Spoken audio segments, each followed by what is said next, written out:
Assalamualaikum warahmatullahi wabarakatuh. Perkenalkan, nama saya Silvi Lestari, NPM 1834030078. Baiklah, untuk memenuhi mata kuliah metode penelitian, di sini saya akan menjelaskan materi bab 3 dan bab 4, di mana bab 3 yaitu yang berjudul bidang masalah dan menentukan rumusan masalah, di mana bab 4 yaitu tinjauan literatur kritis.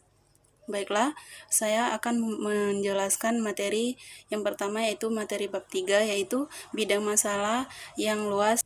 Sebuah masalah tidak berarti bahwa terdapat suatu hal yang salah dengan situasi saat ini yang perlu segera diperbaiki. Masalah dapat juga menunjukkan ketertarikan pada suatu isu, di mana dengan menemukan jawaban yang tepat dapat membantu meningkatkan suatu isu tersebut. Saya akan memberikan salah satu contoh masalah. Contohnya pada sebuah bandara. Sering dan lamanya keterlambatan menyebabkan para penumpang maskapai penerbangan merasa sangat kecewa. Perasaan tersebut pada akhirnya membuat mereka beralih ke penerbangan lainnya dan memberikan informasi negatif dari mulut ke mulut dan keluhan pelanggan. Itulah tadi salah satu contoh masalah. Pengetahuan yang ada terkait permasalahan ini menyatakan bahwa durasi layanan dikendalikan dengan dua teknik, yaitu yang pertama manajemen operasi perspektif 1 dan yang kedua yaitu manajemen persepsi perspektif 2. Seringnya keterlambatan yang baru saja disebutkan oleh saya memberikan banyak pengetahuan yang akan membantu kita dalam membentuk cara berpikir dan memicu pemahaman pada isu tersebut. Ketika kita mengidentifikasi masalah manajemen, masalah tersebut perlu disederhanakan menjadi topik yang dapat diteliti dalam suatu studi. Topik penelitian yang dapat dilakukan bersifat spesifik dan fokus. Ketika kita sudah memilih fokus studi tertentu, kita perlu memilih perspektif di mana kita menginvestigasi subjek tersebut.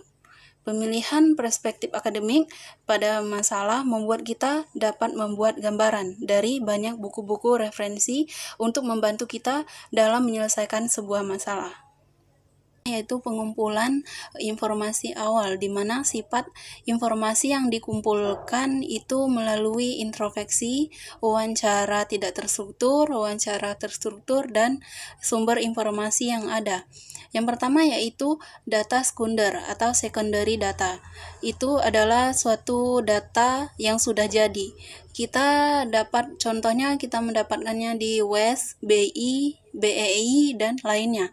Yang selanjutnya yaitu data primer atau primary data, yaitu data yang belum ada atau data yang belum jadi. Contohnya yaitu kuesioner, wawancara, dan lainnya. Yang selanjutnya yaitu informasi latar belakang dalam sebuah organisasi, agensi dari luar untuk mengetahui dengan baik latar belakang sebuah perusahaan. Baiklah, selanjutnya yaitu faktor kontekstual berikut yang dapat diperoleh dari berbagai sumber yang dipublikasikan. Yang pertama yaitu asal-usul dan sejarah sebuah perusahaan. Yang kedua yaitu ukuran dalam hal karyawan aset. Ketiga, piagam, tujuan, dan ideologi. Keempat, lokasi. Kelima, sumber daya manusia. Yang keenam yaitu hubungan. Yang ketujuh yaitu informasi struktural. Yang kedelapan, filosofi manajemen. Dan yang terakhir yaitu kesembilan, keuangan yang relevan. Literatur jumlah informasi yang tersedia dari buku, jurnal, artikel yang dikumpulkan. Materi selanjutnya yaitu menentukan rumusan masalah problem statement. Yang pertama yaitu bersifat tidak ambigu. Maksud bersifat tidak ambigu ini adalah tujuan yang benar. Dengan tujuan yang benar, maka tidak dengan tujuan yang ke lain. Yang kedua yaitu lebih spesifik. Maksud lebih spesifik yaitu lebih terperinci. Dan yang ketiga yaitu fokus ke tujuan penelitian, tidak bercabang ke kasus yang lain. Rumusan masalah mencakup Yang pertama yaitu masalah, yang kedua yaitu tujuan penelitian, dan yang ketiga yaitu pertanyaan penelitian. Selanjutnya, materi proposal penelitian, di mana proposal penelitian yang disusun oleh peneliti merupakan hasil dari usaha yang terencana, terorganisasi, atau terstruktur, dan yang terakhir yaitu teliti. Materi selanjutnya yaitu implikasi manajerial. Input dari manajer membantu peneliti untuk mengidentifikasi bidang masalah yang luas dan menginformasikan teori mereka sendiri tentang faktor-faktor situasional yang mempengaruhi masalah utama. Proposal penelitian yang disusun dengan baik membuat manajer dapat menilai relevansi studi yang diajukan tersebut. Selanjutnya, isu etika dalam tahap awal investigasi. Variabel konsep yang mempunyai nilai bermacam konsep dapat diubah jadi satu variabel. Selanjutnya yaitu membahas materi bab 4 yang berjudul tinjauan literatur kritis. Yang pertama yaitu tujuan tinjauan literatur kritis. Tinjauan literatur adalah proses langkah demi langkah yang melibatkan identifikasi tulisan yang dipublikasikan dan yang tidak dipublikasikan dari sumber data sekunder pada topik kepentingan, evaluasi penelitian terkait dengan masalah, dan dokumentasi penelitian. Baiklah, selanjutnya yaitu bagaimana pendekatan tinjauan literatur. Langkah pertama dari tinjauan literatur melibatkan identifikasi dari berbagai materi yang dipublikasikan dan yang tidak dipublikasikan, yang tersedia pada topik ketertarikan, akses untuk mendapatkan materi tersebut. Yaitu sumber data untuk menentukan di mana kita dapat mencarinya, yaitu bisa terdapat di buku, jurnal profesional, dan akademik, dan lainnya. Buku teks dapat mencakup topik jauh lebih lengkap dibandingkan artikel. Jurnal, baik jurnal profesional dan akademik, merupakan sumber penting informasi terkini.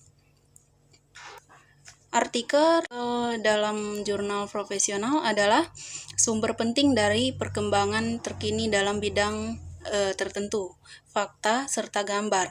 Mereka dapat memberi Anda pemahaman untuk relevansi praktis dari suatu masalah. Selanjutnya, disertasi. Sebagian besar disertasi meliputi berupa bab empiris. Selanjutnya yaitu acara konferensi, penelitian yang belum dipublikasikan. Acara konferensi sangat up to date. Naskah yang tidak dipublikasikan, contohnya naskah yang tidak diterbitkan termasuk makalah, laporan, internet, dan juga surat kabar. Selanjutnya yaitu pencarian literatur. Beberapa basis data penelitian penting yang tersedia di World Wide Web juga tersedia dalam lampiran.